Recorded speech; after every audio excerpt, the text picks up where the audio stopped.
Today I want to talk about Parkinson's disease. And in Parkinson's, if you remember from school, the substantia nigra, which is in the midbrain portion, it produces dopamine. And in Parkinson's, you're having a failure to produce the dopamine, resulting in tremors. And a lot of those tremors are a resulting thing because you're trying to increase sensory stimulation to the brain. So the body responds to that by adding tremors. Now what you're going to find is majority of Parkinson's patients, over 90% by far in our office, they have massive forward head carriage. So you can imagine if this brainstem is being pulled and this brain is shifted forward 3-4 inches, it's going to pull a lot of stress on the substantia nigra area portion of the midbrain, and it's going to affect the release of dopamine. So the first thing we got to focus on is bringing that head back and restructuring that curve inside the spine. Now, before I show you how to adjust a Parkinson's patient, I'm going to share with you the patient's x-rays, whom I'm going to be adjusting shortly. Now, this is his first x-ray, and what you'll first notice is massive forward head carriage. I mean, the chin's virtually almost touching the chest here. You can see over 135 millimeters forward, not to mention a huge reversed curve, over 17 degrees of a reversal there. So we know that his brainstem, his midbrain, is having a mass amount of pressure going on there, affecting dopamine release. So this is what we're going to do. Now the same patient, 36 adjustments later, we took a post x-ray, and this is what it looks like here. What you'll first notice is that he went from 135 millimeters forward to 92. And not to mention, he now has a positive curve going in the right direction, no more curve reversal.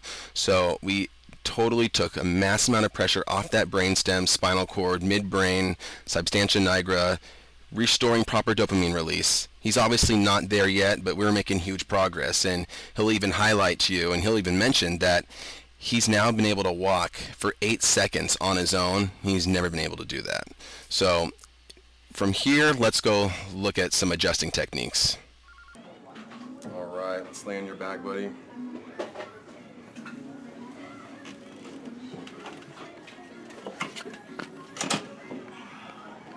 Adjusted right after this, Dr. DeWitt. What I'm going to do is take pressure back on this head here.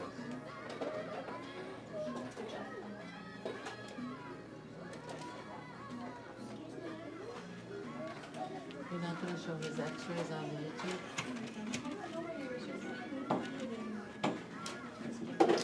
Now, what I'm going to do first here is I'm going to do some cranial work on him. So I'm first looking at the sphenoid here, and you'll find it's lateral on his left side. So I'm going to press an indentation here, put constant pressure here for about 5 seconds until I feel it release. He likes that one, I know.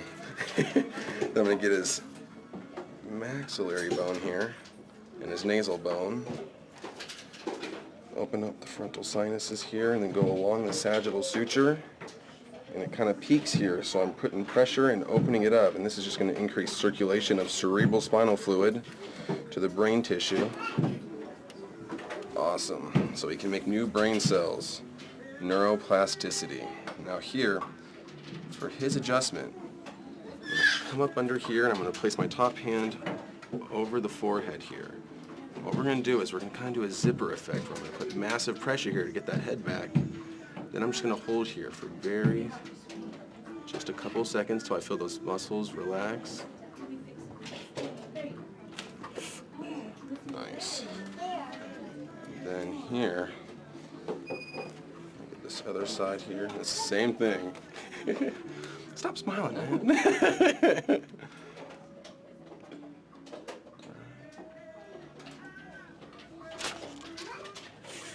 Ooh. So here up Nice. and there down? Yep.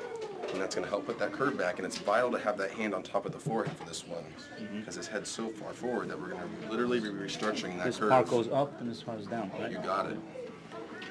Exactly. And that's it. Perfect.